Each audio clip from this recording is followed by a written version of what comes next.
Welcome to Greenhouse Grower to Grower, the podcast where we talk to growers from across the greenhouse industry about market trends, innovation, their biggest challenges and opportunities, and more. I'm Brian Sparks, editor of Greenhouse Grower.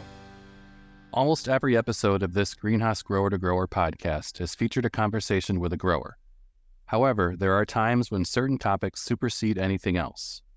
So far in 2024, we've seen too many large greenhouse operations shutting down. And while there are many reasons for this, one of the biggest is the lack of a succession plan or an exit strategy. In this episode, I'm joined by Chris Cimaglio, Managing Director of PivotPoint Business Solutions. Chris has more than 30 years of experience in horticulture, going back to his time managing a lawn and garden marketing firm. Chris and his team specialize in helping growers build value into their company and their team, so when the time comes to exit the business, they are well prepared. We talked about how to make succession planning a priority, the consequences of not having a plan in place, and much more. Here's our conversation. I want to start with, as we've started 2024, we've seen, while there's been a number of companies in this industry that, are doing very well. They're in expansion mode. They're focusing on the consumer's gain during the pandemic. You've also seen situations where, for a number of reasons, companies are having to close operations. One of the biggest things that we're hearing is the lack of a succession plan or an exit strategy for when the owner is ready to retire or just pass the farm on to whoever.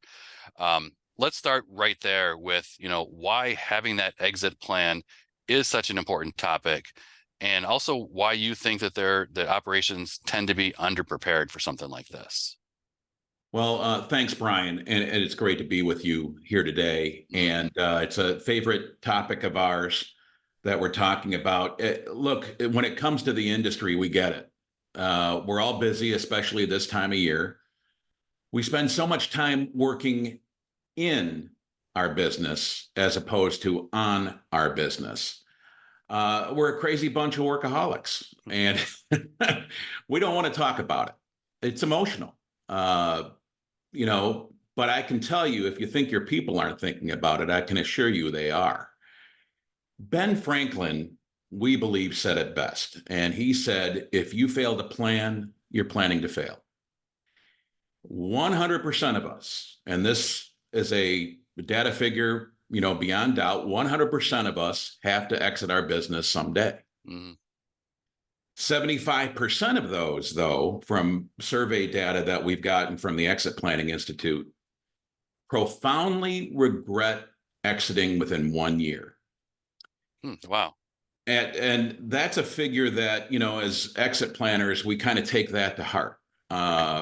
It means they have not done the necessary preparation. It was kind of a forced deal, or they miss it. We talk to owners and we try to get them to kind of grieve the business a little bit, but also look forward. It's not that we're leaving something. What are we heading towards? What's the next chapter look like? And we're busy people. The growers that we work with, very busy people. And they'd rather be working in the business than thinking about these things a lot of the time. Now, we can tell you that 75% are likely to exit their businesses. This is all businesses, mostly family-owned, which is the majority of American businesses, are going to exit in the next 10 years. That's 10 million businesses at a value of over $14 trillion. That is the biggest transfer of wealth in history. Matter of fact, we call it the silver tsunami. Okay. Only the best will sell in that scenario. And 80% of businesses, now I'm taking a holistic figure, not necessarily talking about the hort industry, right? But 80% of businesses won't sell. And you couple that with the fact that a business represents 80 to 90% of an owner's net worth. It's important. So we really try to focus on, you need to start thinking about this. Whether you're in your 40s, 50s, 60s, 70s, the time to start thinking about this and planning for this is now. Okay. And I know that there's, a couple different ways you can go when it comes to exiting your business. There's, if you're in a family business and you've potentially got the next generation, that's part of the process.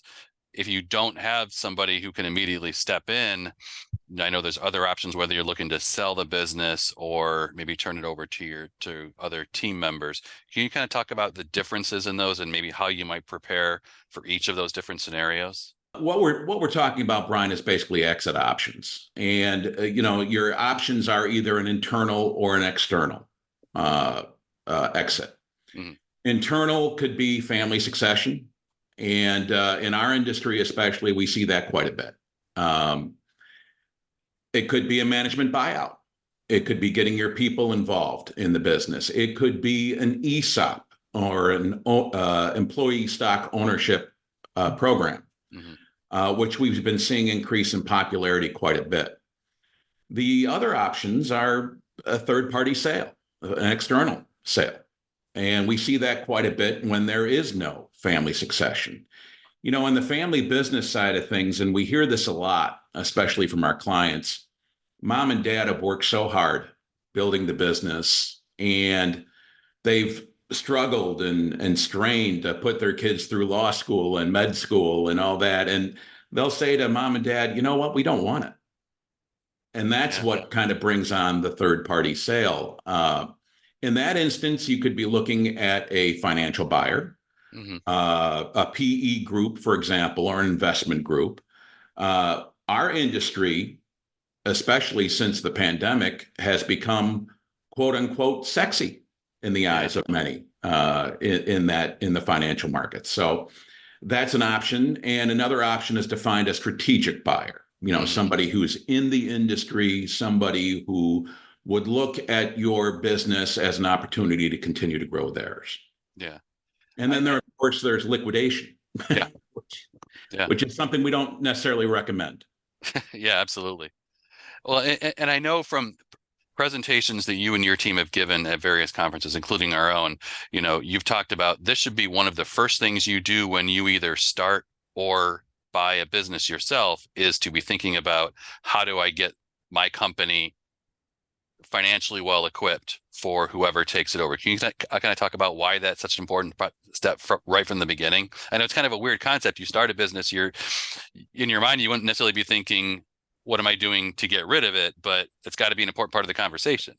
Right. Absolutely. And that's why, in a lot of the seminars and educational sessions we do, we talk a lot about building value. It's very important to build value in your business. Exit planning, succession planning is just good business planning when you look at it. It's good strategic planning.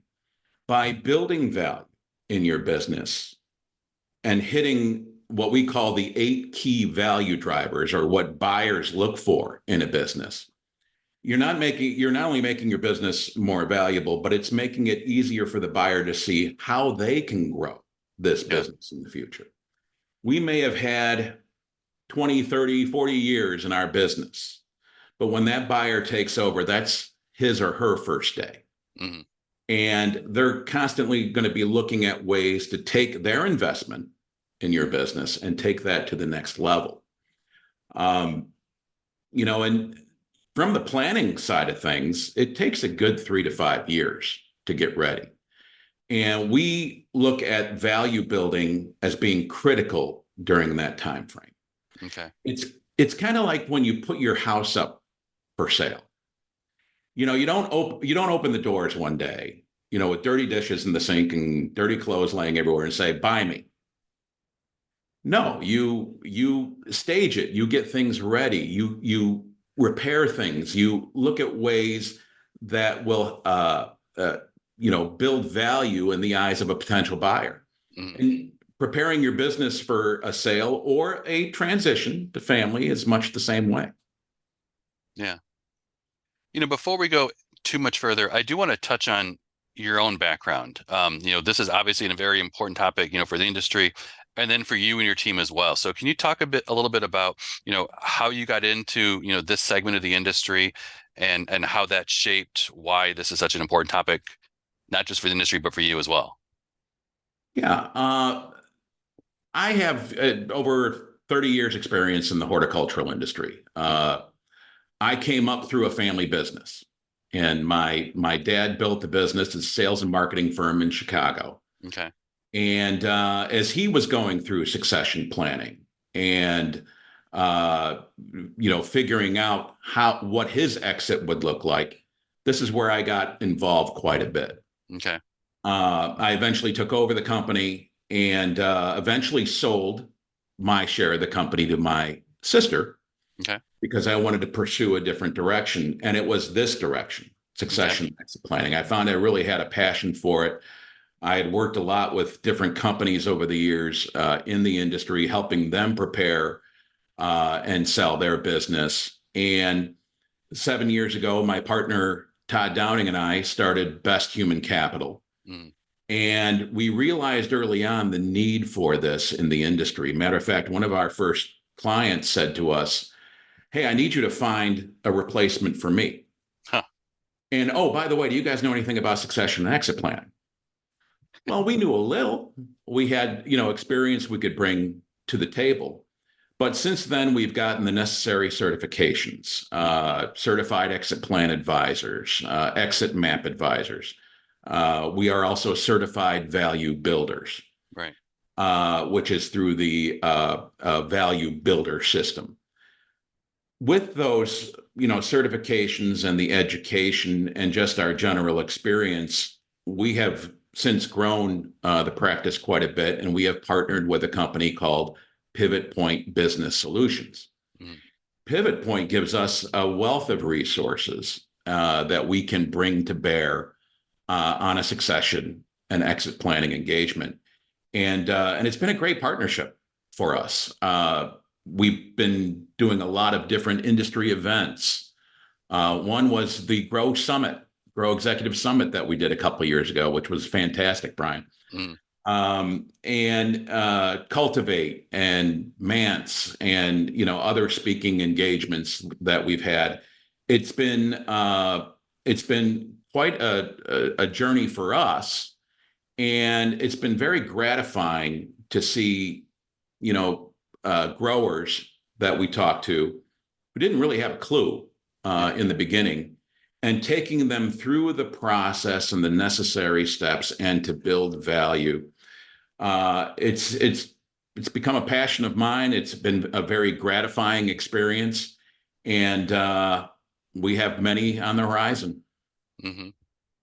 You talk about that passion, and as you have some of these conversations, particularly I'd say within the past few months, the personal relationships that you and your team have built with growers in this market. And I remember, when we first heard the news about Skagit horticulture in Washington, I was talking with Todd. That's the first thing he told me is, this isn't just us working with a client. This is personal, because we've gotten to know not just the company, but the people within the company. So how do you have those types of conversations and kind of balance that line between the personal focus versus, here's what you have to do, and sometimes, frankly, here's what you should have done as a business to avoid something like this from happening? Right. Shoulda, coulda, woulda, right? Yeah. It is sometimes these conversations are difficult. This is why we go through a period of discovery. Mm-hmm. Any consultant or advisor can come in and say, well, you need to do this, or you need to do that, or this and that, and A, B, C, D. And we don't take that approach at all. We need to understand and learn about the business first. Mm. And one of the ways that we're different, an accountant will look at the numbers. A financial planner will look at the finances and future investments and what this means from a tax purpose, for example. A risk mitigation person will look at insurance. We tend to take the holistic approach as a certified exit plan advisor and really dive into the personal side of things, mm-hmm. as well as the business and financial readiness. Yes, we have relationships out there and we've worked with some great people in the industry. We have a passion for the industry, a shared passion, mm-hmm. for the industry, and that's one of the beautiful things about the horticultural industry is the camaraderie and, that sense of just wanting to help the other guy that you don't see in other industries. You really don't. you'd never see the CEO of Coke calling up the CEO of Pepsi and asking him for advice. I mean, it doesn't happen in those industries, but it does in ours. Yeah. And, that's one of the things that we have been, really focusing on is that aspect of the industry, how to advance the industry and make it better. Mm. Well, one of the ways that we've been focusing on is, okay, what's the plan for the future? Yeah. What is your end game? What does the future look like for you? And that has helped us a lot in these conversations because we are addressing that emotional and personal side. Mm. It's amazing the number that we talk to, and they're like, what's going to get me out of bed in the morning? Yeah. I played a round of golf last week. It's going to bore me to tears. What am I going to do? And that's where we really focus on, what are you heading towards? Not what you're leaving, but what are you heading towards? Yeah. And, having these discussions, they're not easy, but they're necessary. And we find a lot of times, this is the first time these folks have had this discussion. You don't want to talk with your people about it because there's a fear that they may be heading for the exits. Right. You bring up succession exit planning. They may have an accountant or a lawyer or financial advisor, but they may not have had these discussions. Mm. And that's where we kind of help bridge the gap there. Yeah. Well, and to your point too, it's easy, and I'll put myself and I'm sure you in the same category as well, where we are so focused on the day to day. This is what I have to get done today, or this is what I have to get done this week. Those really high level, big picture focus areas that you got to look at. It's never easy to address those or feel like you can find time to address those things. Just as an example, if you go to, a conference like Cultivate, for example, critical topic here. But if you're looking at two different classrooms, we'll say one of them's talking about succession planning, the other one's talking about like new technology, you're always going to see a more crowded room for that new technology because everybody wants to see the latest thing. But, to your point, what can we do to move people into that other room and make this a priority, even if it's not the most exciting topic sometimes, but as you said, it's maybe one of the most necessary topics that we have to talk about. And that's a good question. How do we make this a priority? And we always start with, Stephen Covey had this line. He was the author of The 7 Habits of Highly Effective People. Mm-hmm. And his line was, begin with the end in mind. Mm-hmm. Ask yourself, what is your end game? What are you heading towards? It's hard. We know it's hard. These are hard discussions. But most importantly, get educated. Cultivate sessions, different seminars. Talk to your advisor. Talk to a CEPA, a certified exit plan advisor. Mm. Exit planning, it's good business planning, first off. But, you really need to look at your personal, financial, and business readiness as well, too. Okay. Focus on what buyers want. If you're focusing on what buyers want, the tangibles and intangibles, those drivers of value in the business, everybody benefits because the business continues to grow and your people are happy.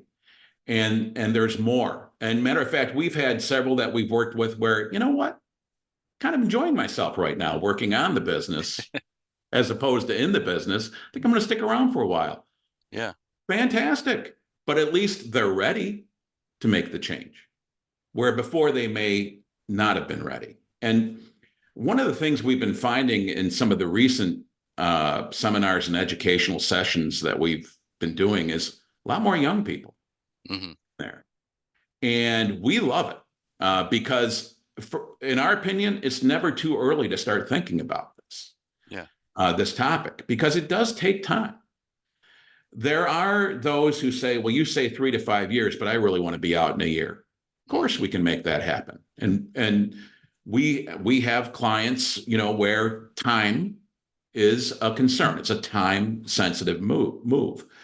But building value, even within that restricted time frame, is so important.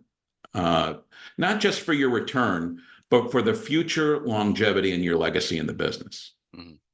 Our big, line to owners is no regret, succession, and exit planning. because we see that 75% number, and it casts a pall over the whole industry. Mm-hmm. But we work on that to try to limit those regrets. Yeah. Well, and I would imagine too, in an industry like this, where a majority of the businesses are small businesses, where the owner might also be doing a lot of the day-to-day. And I imagine part of this is being able to put the trust in your team to let them focus on those day-to-day activities, to give me then more time to focus on something like this. You just hit upon a major topic that we hit with pretty much most of our clients in the industry. And that is, we call it the owner's trap. Right. Or the owner centricity or owner dependence.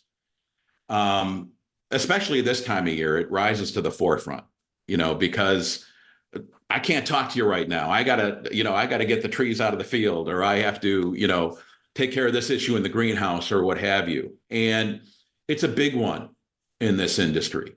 The key to that is your people. There are 4 C's we concentrate on. 4 capitals, we call them. There's human capital, your people. There's your customer capital. How is the spread of your customer base? There's the structural capital, the processes and procedures. And then there's social capital, which is your company culture. If all 4 of those capitals are running good, then you don't have to be so involved in your business. Right. And I can tell you, Brian, workaholics are a bad bet for a potential buyer. Those who are constantly in their business, those who are the rainmakers, those where every decision is coming through them, they are a bad bet. Mm-hmm. And you're looking at not only big discounts on that, because now they have to find somebody to replace you, and it may be 3 or 4 people that they need to replace you. Yeah. But it's the idea is to get the business running by itself. Mm-hmm. It's not your job to take care of the customer. And I know a lot of times it sounds like heresy. It's your people's job.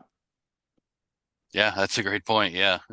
And the more you get buy-in from your team is by being able to give them the ability to make decisions for the business on their own without having to, as you said, make sure that the owner is the one who's dictating things from up above, really, get the whole team to be able to get involved in that decision-making process. Absolutely. And I want to clarify too, customer satisfaction is very important. Mm-hmm. But if you know your customers by their first name, or if they know you by your first name, you're doing something wrong. Mm-hmm. That's your people's job. Let your people take care of the customer. Let your people bring the rain in from a sales perspective.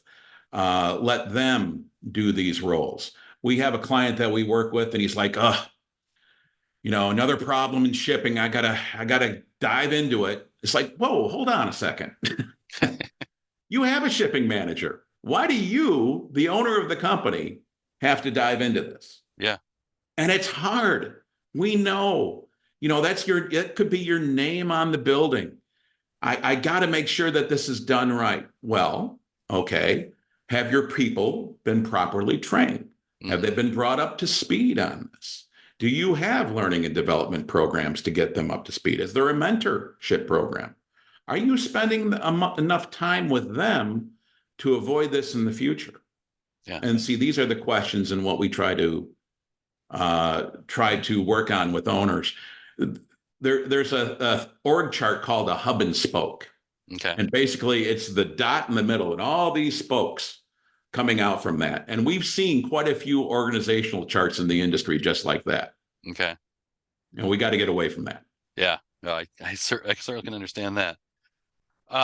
Chris, you mentioned a few minutes ago, learning and understanding where this industry is when it comes to this topic. And that I kind of want to use that to transition to something recently that you and your team has been working on. And that's a survey to really dig into this. Where do we stand as an industry with exit planning or succession planning? Can you kind of talk about, what led you down this road of putting together this survey, and then what you're kind of hoping to accomplish through this?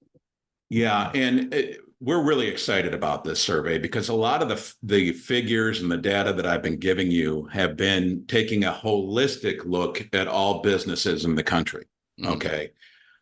Which is all well and good, but a grower in the horticultural industry differs quite a bit from an ice cream shop or an auto mechanics place of business or what have you. Yeah. And our industry is different. You know, there's a lot more family succession. There are different needs and concerns. And we as an industry want to kind of know what the other guy is doing. You know, that's kind of the makeup. You know, what's Joe doing over there? What did he put in, you know, system wise? And you see this at the trade events. You know, there's a spirit of camaraderie and sharing best practices out there. You know, Greenhouse Grower, for example, such a great resource for our industry. So our goal is to kind of fill that knowledge gap in the industry and take our own temperature. Yeah. What do we as growers and horticultural entities, suppliers, retailers, what do we see when it comes to succession and exit planning? So this is to just provide a much needed baseline, determine where they're at. They could be tracking above, they could be tracking below their peers, but it's really to answer the question, how ready am I?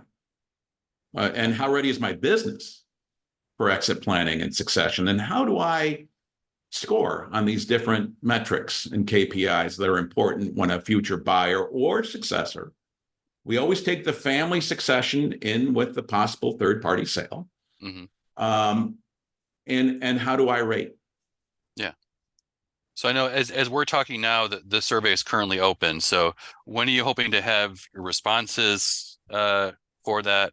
And then what are the next steps after that? I know that you've got some plans for putting something out around Cultivate. So can you talk about that? Right. And thanks for the reminder on that too, Brian. You know, folks, check your email. We are releasing emails in waves to owners in the industry. We really appreciate, Brian, you putting that link up on Greenhouse Grower as well, too, to the survey. We want to hear from owners on this topic. We want to hear from as many of you as we can. Representative sample would be, you know, mid 100s to 200. That's our goal for this. But what we plan on doing at Cultivate 24 is having a special afternoon session in one of the session rooms at 4 o'clock on Monday the 15th. And this is where we're going to release the results. And it's going to be a fun session. And we invite everybody to attend because it's going to be an interactive event too. Okay. We're not only going to post the results, but we have this special nifty software we're going to be using where we can kind of take the temperature of the room and take survey results of the room and see what everybody in the audience is thinking. Oh, very nice. So we're real excited about it. And again, you know, yes, we can take a holistic picture of the U.S. When it comes to businesses, but isn't it better when we're focusing on our own industry and what we think? Your opinion matters. So please, if you have not received an email, there is the link on the Greenhouse Grower website, and we're going to be putting out a lot of social media on this as well, too. This is your chance to get your opinion in on a very important industry topic. You know, so we've talked a lot in this conversation on very tough, very emotional subjects.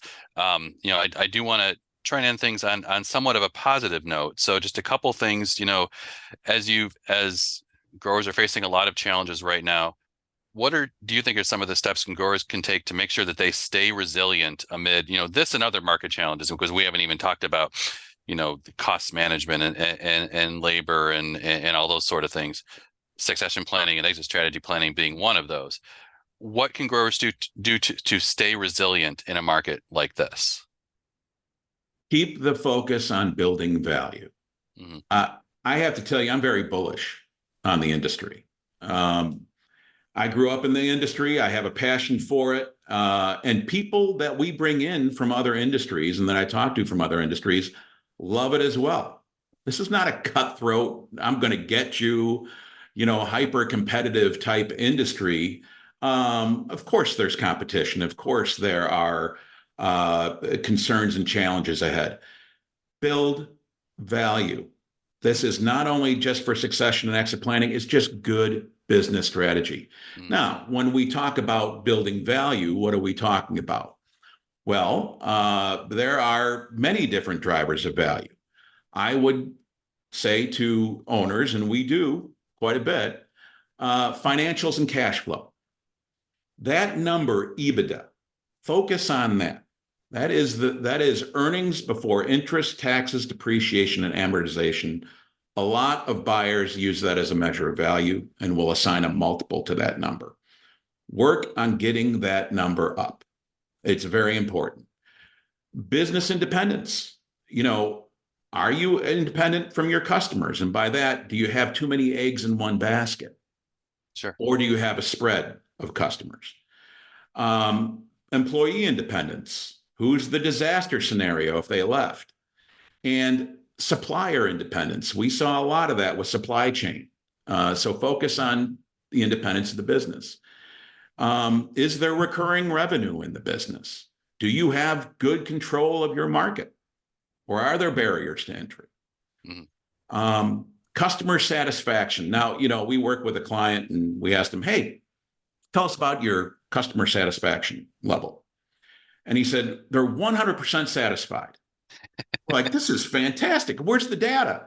Oh, no, I just know. Quantify, then qualify. You need to measure this. This is why we're doing the survey too.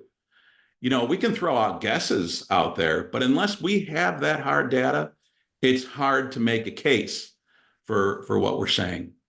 Sure. Growth. Another important point of this too is growth planning. Now, we get from many owners that, well, I'm going to be leaving my business in a year or two. Why am I concerned about growth planning? It's not for you. It's for the potential buyer. They want to see how they can grow this. Yeah. And they want to learn from you how they can grow this. And then owner independence. We see this so much in the industry. I can't tell you how many org charts I've seen where the owner is plugged in all these different boxes, all over. We have to, and we know it's tough. We know it's hard to do this because we as business owners want to have that involvement in the business. Nobody's saying you can't be involved. It's just have the people in place to do this, because the person that is going to take over your business, and you may have to stick around for a while. Sometimes you might like that. Sometimes you may not, but we see that quite a bit. But you want to have that org chart filled in with other names. Right. So owner independence. So those are the things that I would say, to the industry. I have to tell you, I'm very bullish on the industry because I see, firsthand the youth that are coming into it and the excitement that they're bringing to this. We're in the growth business, right? We grow things. And it's very heartening for me to see that, especially before the pandemic. I saw this figure the other day. I couldn't believe it. Between 1997 and 2017, the horticultural industry lost 53% of educational programs at universities. So there were 53% less graduates in horticulture. That's devastating to any industry. We're seeing that rebound. Yeah. And so great associations, American Hort, great resources such as Greenhouse Grower, great industry events. We help each other. There's a camaraderie in this industry. And the future is also bright because of all the tech, automation, AI that's coming out.